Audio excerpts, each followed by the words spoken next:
Hello, Lucia. Welcome to the string.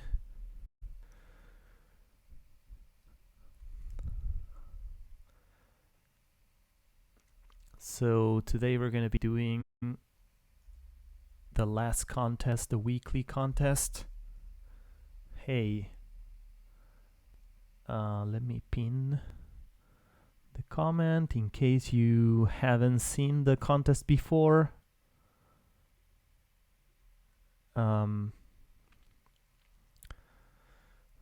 400. All right, let's get to it.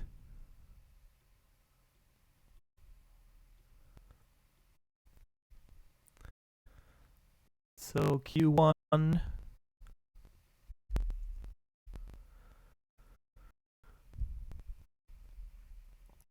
Minimum number of chairs in a room.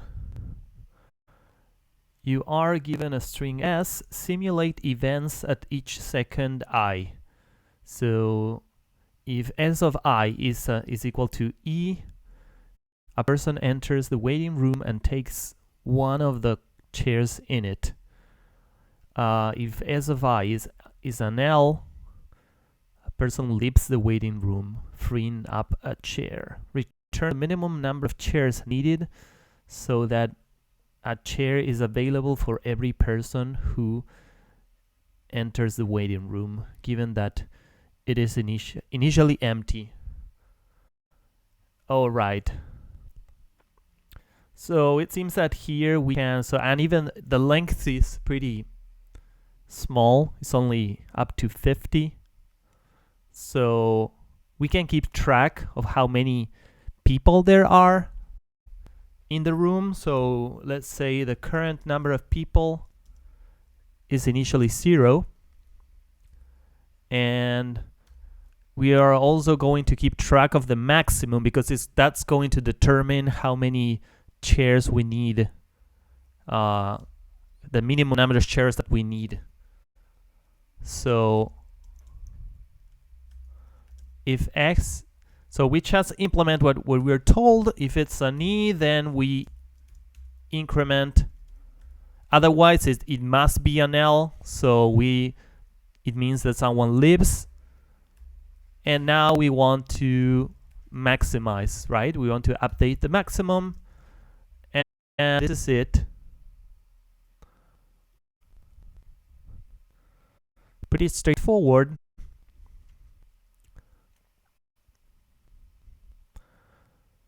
Yep. So, well, notice that we only have to update the maximum after we increment, right? Because after we decrement the value, it's never going to be the maximum. So this should also work. I mean, it's not that it matters, right? It's just a micro optimization.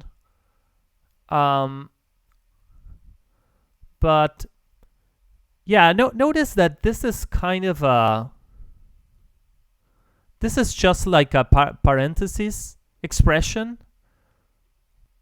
Like you can think of if you have an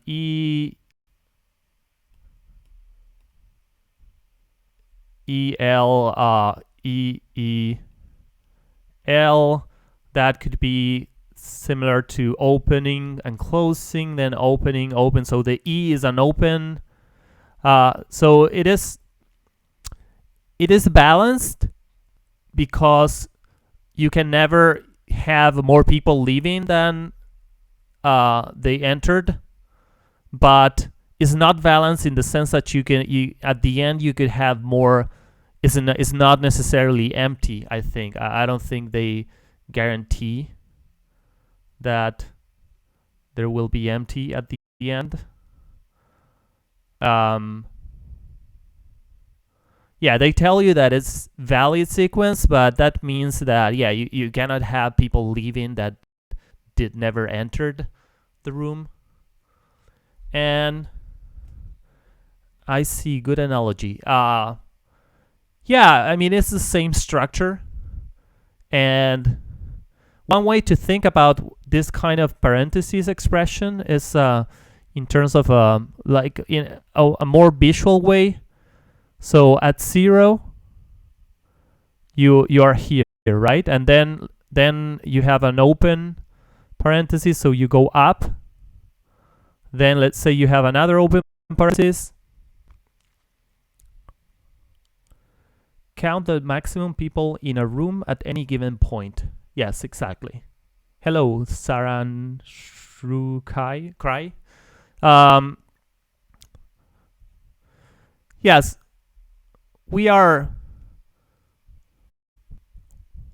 So you can think about it as a kind of a mountain, that here it goes down, here it goes up, and you're never gonna do this, right? You're never gonna get to negative. You cannot have negative people in the room. So this is a visual way of thinking about this kind of expressions. So in summary, you can think both of them. You can think about here you have here you have a 1, here you have a -1, here you have a 1. So E is a 1 and L is a -1, and we care about the prefix sums. So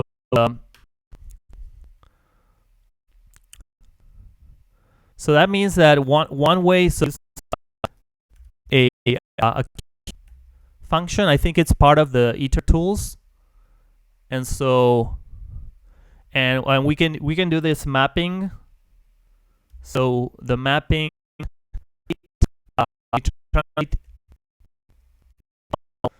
to -1 accumulate, and we get the maximum. So this should also work. It's a little shorter.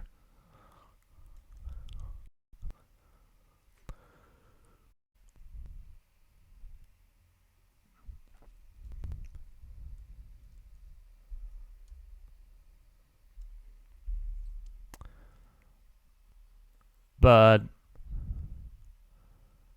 yeah, there's not much else to say about this. So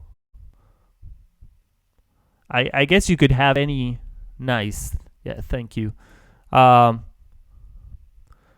You could have any kind of so here we're doing prefix sums. Instead of sums, of summing, of adding, you could have a different operator.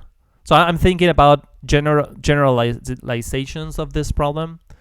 So you could have any operator, and you could have any mapping from letters to numbers, and it would be the same idea, right? You would just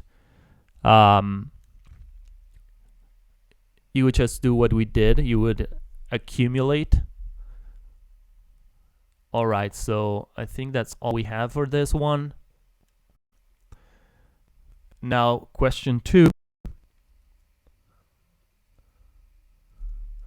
What's T of R? Well, yeah, let me show you.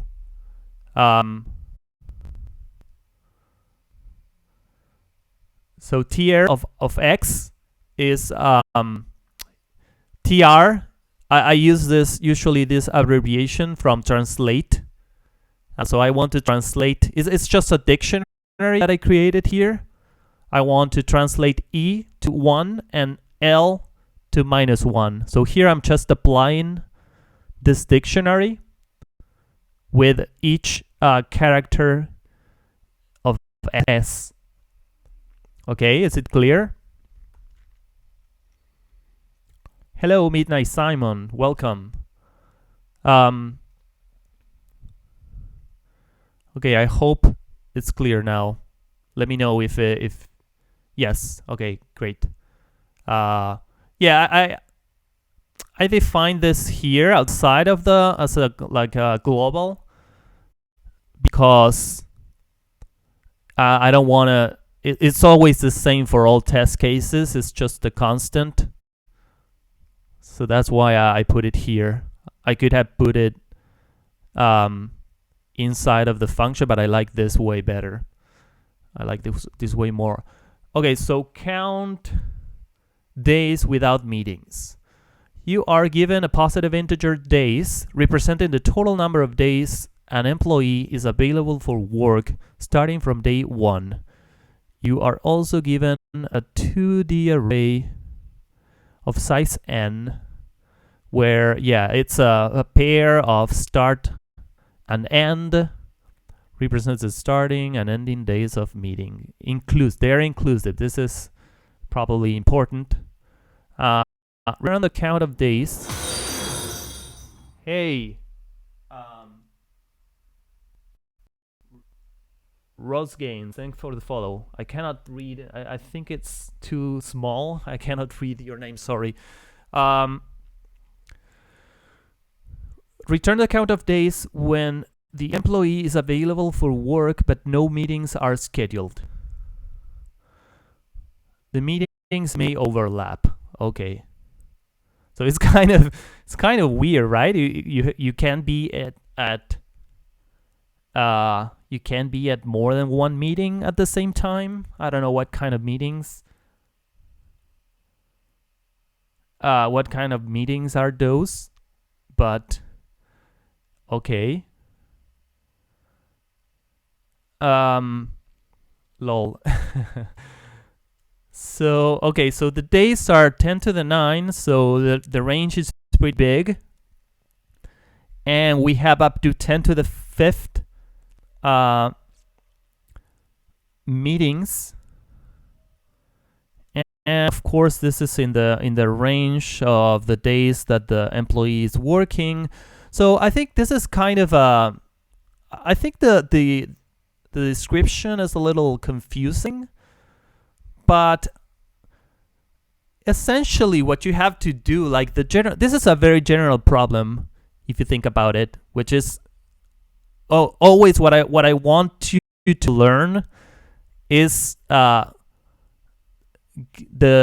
generalizations, like the heart of the problems, so that you can use the ideas on future problems. But here is just, we want the union. We have intervals, and we want to count the union of the intervals, right? If we have overlapping intervals, we want to count that range only once. So that is the union of the intervals. So one way of doing this.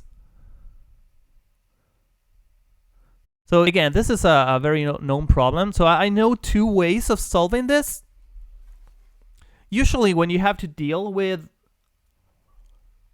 intervals, you should think about sorting, right? To process them in some order.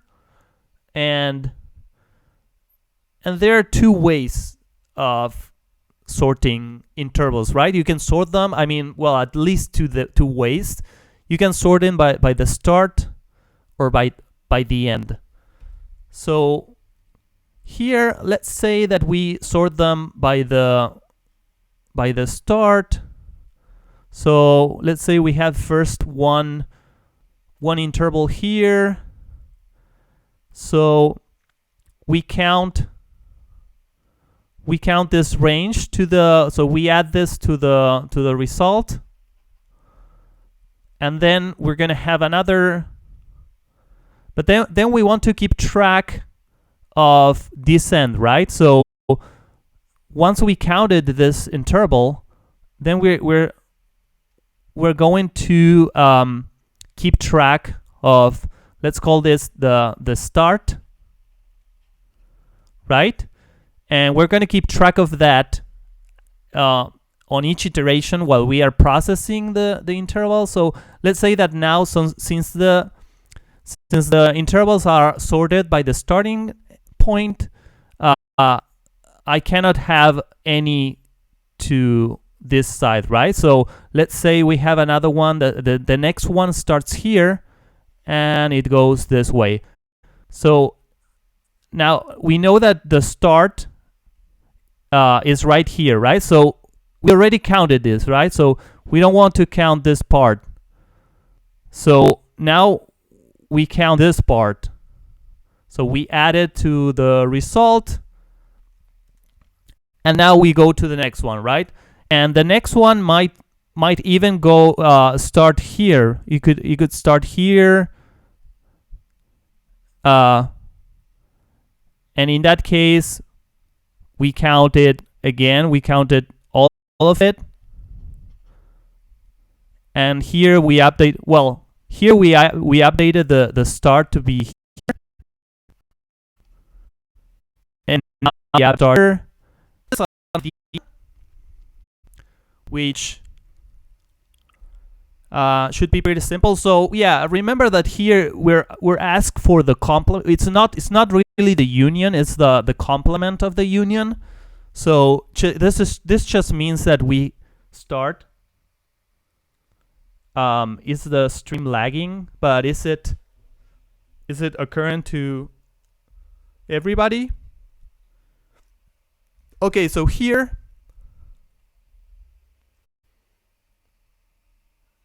Oh. Okay, I don't know how to solve it. Let's see if it continues. Okay, so yeah, the complement. Yeah, it's good now, I think. Okay, welcome zombie killer whale. Okay. So yeah, the fact that we have to count the complement is not a big deal. We just initialize the result as the total number of days, and then we're going to subtract the union of the intervals, right? So like we said, we want to sort the meetings by the start, and then so we're going to keep track of the start. So the start initially, so all the meetings are greater than or equal to 1. So let's say that our start is 1 at the beginning, and so we have A and B, which are or S and E, start and end, right? And now we want to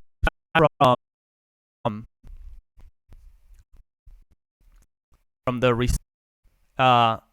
length of the interval, but the interval, the start of the interval is not necessarily that we this here, but we start comes after it, right? So we want the maximum of those two values. So the interval is usually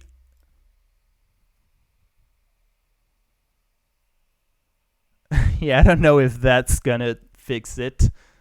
Anyway, so here, so these intervals are including the ends. So the formula is usually is b minus a plus 1. But here, as we said, a is actually, so the beginning of the interval is actually the maximum between start and a, right? Because maybe we have already counted part of this interval, and we want to count it only once. And another thing that could happen is that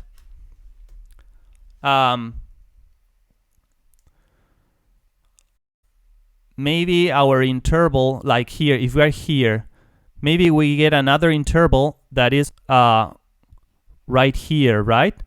And in that case, we don't want to count it at all. So, but what's going to happen? So this is our A of the interval. This is our B, and the start is going to be the maximum of A and B. And so we're gonna have that the start is greater than the end of the interval that we're counting. And so one trick to take that into account is to do the maximum between 0 and this, because if that happens where the start is after the end, then the length of the interval is going to be negative, right? So when you do the max with 0, you handle that case, right? So, and now we want to update our start, which is going to be the maximum between the start and the end plus 1, right? Because we don't want to, this is inclusive. And so this is going to be our solution. Oh, I call this E and S. I'm used to calling A and B, but I guess this is more declarative.